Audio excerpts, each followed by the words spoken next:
Hi guys, I'm here with the Orcust god himself, Gavino, who's been rampaging through locals for the past 3-4 weeks or something.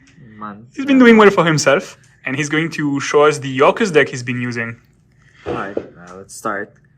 Obviously you start with 3 Gearsus, Armageddon Knight of the deck. What can I say? It also brings out tokens, which is really useful to make a Galatea right away, or Verte or whatnot. Yeah. That's pretty standard. Then it's 3 Nightmare. I personally picked 3 Nightmare because you want to see it with other synergies, cards of dangers, allures, or the return. So it's a 3 for that reason. I play still standard of 2 skeletons. It's pretty good now. It's always been good. Sometimes it's Brickia alone, but you need that too. The 1 wand, the 1 card you never want to see in your hand, and the 1 brass bomb. The 1 brass bomba. Which it helps play around the Imperm or Veiler if your only card is this and Gearsu. So you summon this, go into Linkarible, then go into Gearsu, so you still have a Galatea in case. Is it being a tuner ever relevant? No, not at all. One day. Not one day, never. I'll be honest. Then the 2 other warriors, Armageddon Knight and Greffer. Yep. Extra Gearsus. I played the Danger package, a really small one. I played 2 Nessie, 1-on-1 because they're at 1. I played 2 Nessie.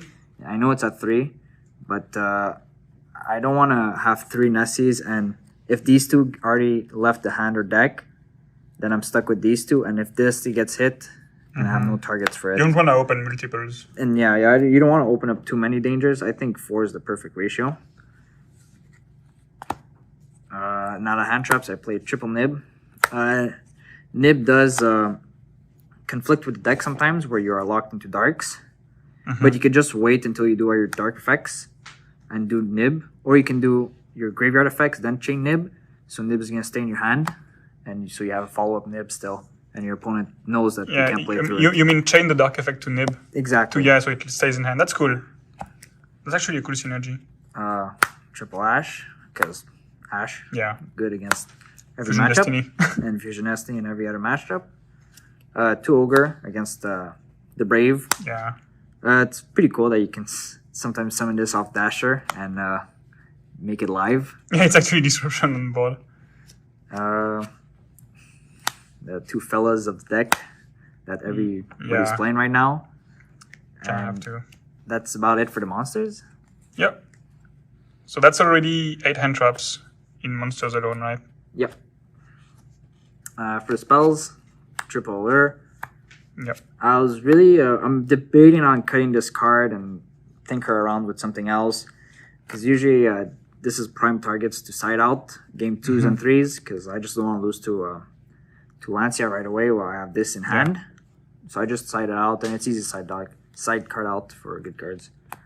I play triple droplets also because it synergizes really well with deck by discarding all your Orcust. Well, they don't trigger danger, but it's just really good getting out all the pieces in hand and just combo. Yeah, you can send the Nightmare. Don't get scythed. Yeah, pretty much. The 2 returns. Let's draw 2. Destiny draw. Pretty free. Fusion Destiny, because why would I play those cards alone without this? There needs to be a win con somewhere. Oh, well, it's not the main win con of the deck, but it helps. You're not fooling us. All the 1-ofs. There's the 1 called by, the 1 Rhoda, the 1 Foolish, and the 1 Field Spell. There's a Search Bow. Yeah. Extender, and you get protected by hand traps. Nothing much I can say about these. For traps, it's triple Imperms and the 1 Crescendo. So that's 11 hand traps plus the droplets. Yeah, it's if I recall, it's 14 going second cards. So it gives you a chance to play against all the side decks and not get cucked by those players. That's about it for the main deck. If you want to do side or extra deck first. You can start with the extra, I think. Extra deck? Okay. We'll start with the links. The 1 Linkarible, so you can link off the token because it's a level 1 machine. I play a triple Galatea. focus of the deck is more to grind and to kill, or OTK your opponent right away. So having the 3 Galates is good because you can go 2 right away in 1 turn, and the third one still have 1 to play later. Yeah. And the third one is really there necessary for a grind game, which you usually like to go into or make your opponent go into that game state with yours, because that's what the deck is really it just shines right in that. Yeah, like if you make the DP, you wait a turn, it comes back, you go into another Galati, and then you start like winning the grind. That makes sense. I play Dark. Yeah, Dark's insane in this deck. It's broken at the moment anyway.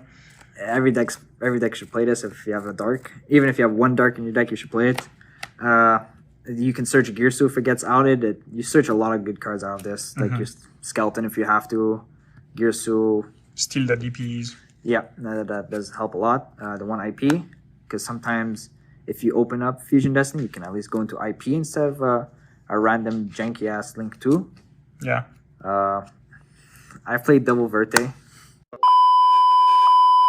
I played 2 because you have a lot of space in the extra deck. You really don't go into half these cards. But the second one comes up because when the first one gets stopped, nibbed, or like anyhow interrupted, your next turn you can just make the second one and surprise your opponents. And it did come up a lot that the second one does come up. And the effect just to send a fusion card is not only for Fusion Destiny. You'll find out soon.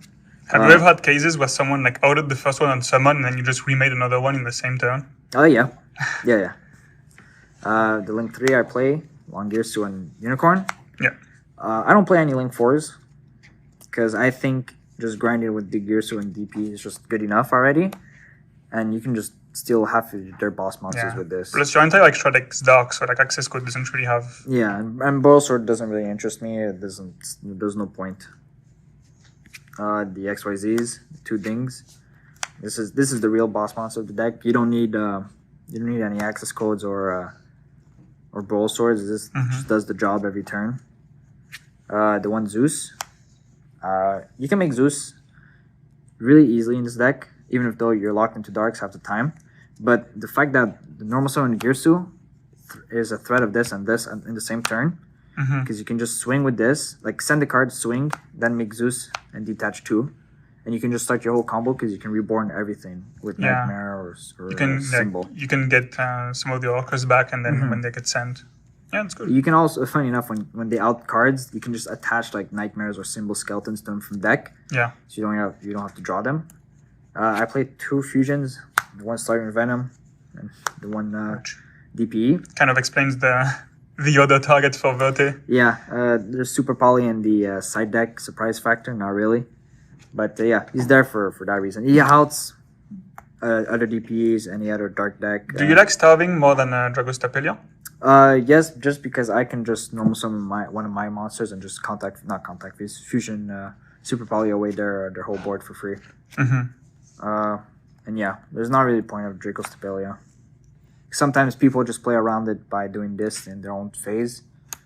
Yeah. And you just play if the DP is not on the board, you can't really fuse at this point. Yeah, makes sense. It came up once with Verte to Super Poly away with this.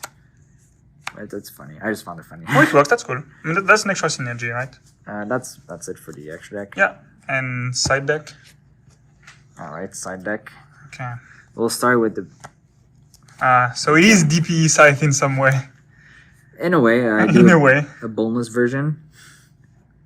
But yeah, sometimes drawing this is not that bad if you can get to Fusion Destiny. Yeah. So at least you don't have a brick, but then all these are dead.